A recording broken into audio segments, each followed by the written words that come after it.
Thank you for tuning in to our third episode. To round out the Cozy Mystery Quartet, I am joined by Wendy Kendall, Susan McCormick, and Linda Hope Lee. I am ML Erdahl, and this episode we're going to discuss the crime and suspects and how they're implemented in the cozy mystery genre. The cozy mystery should be relatively lighthearted, but how do you keep a dark subject like murder in the proper tone?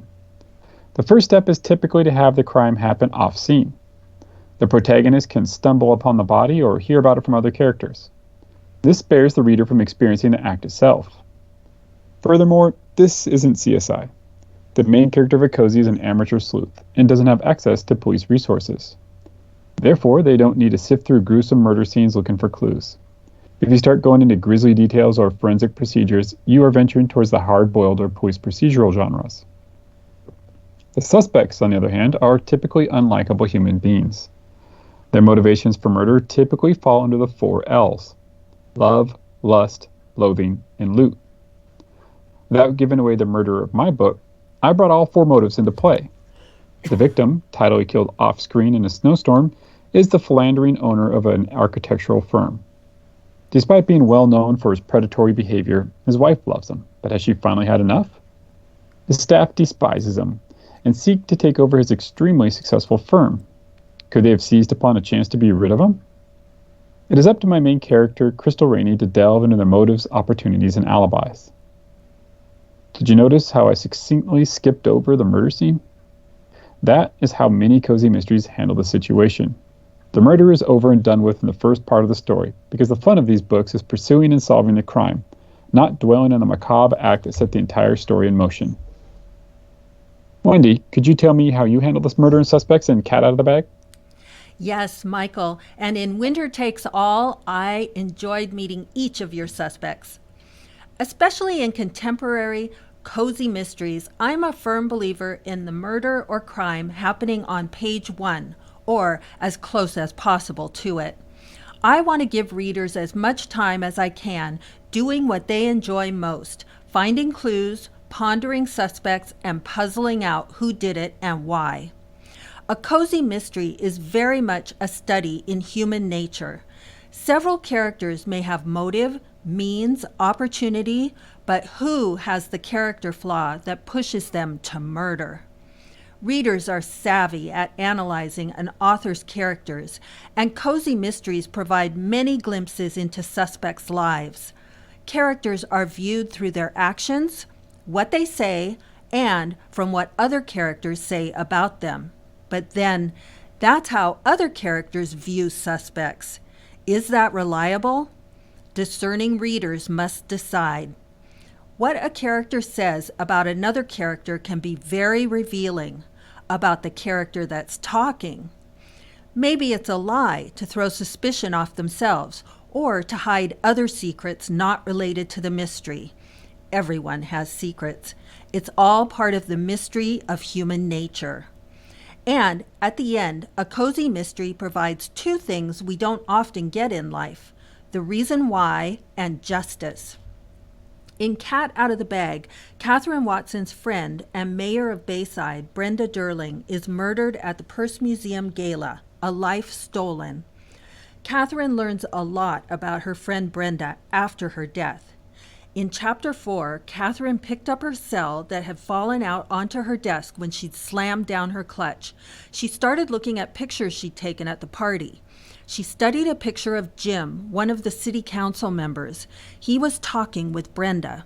Ida was in the foreground. As usual, Ida was submerged in attention-seeking, pointing at one of the exhibit's historical artifacts. Jim was a short, stocky man who was clearly beyond middle age, but dressed much younger and wore his black hair in a very small man bun. In the picture, his complexion was blotchy, and his finger was sharply pointed in conversation at Brenda. Catherine recognized the stance Brenda had been caught in, hands firmly on her hips and feet apart, almost shoulder width. Brenda seldom took that stance, except when she was gravely serious. Catherine viewed more pictures on her cell phone, realizing how little she knew about the stresses in her friend's life. She stopped at the picture where Rob, the local reporter at the Bayside Herald, was interviewing her own museum historian, MJ. It reminded her of a conversation she'd overheard between Rob and Brenda. "Mayor, you're going to pay for the favors you've given and the families you've hurt." Brenda hadn't even hesitated to reply in her professional, calm tone. "Is that from the press, or is it personal, Rob?" "It's personal, Brenda." "Susan, how about crimes and suspects in San Francisco?" Thank you, Wendy. As Michael said, the murders in Cozy's are not the graphic, violent, drawn-out descriptions found in other murder mysteries or thrillers. In my book, The Fog Ladies, the murders are briefly described, as in the opening scene when Mrs. Bridge falls off a stool cleaning bugs out of her kitchen light. A second murder happened in the past, when Mrs. Tallwyn slipped on bubbles in the bath and drowned. The characters of the victims themselves play a much larger role than any description of the murders. We feel we know the characters well in Cozy's, for better or for worse, and these victims are well fleshed out, so their deaths have impact on the protagonists and side characters. Not nearly as much time is spent dwelling on the actual murder scene. One fun part about writing a cozy murder mystery is creating the list of suspects and giving them a motivation for murder. I've heard it said that every suspect needs to tell a lie and have a reason to tell that lie. In The Fog Ladies, the old ladies think some of the characters are lying, whether they truly are or not.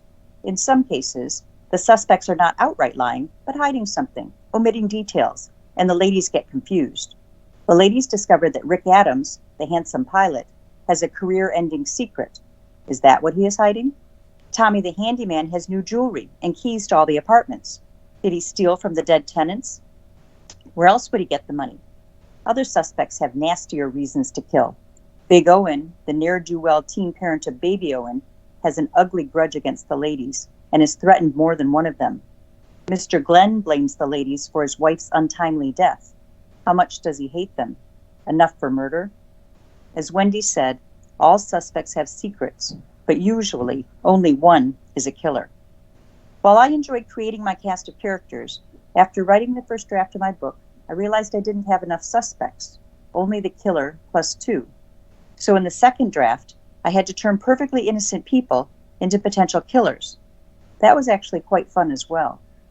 Linda, do you want to talk about murder and suspects? Thank you, Susan.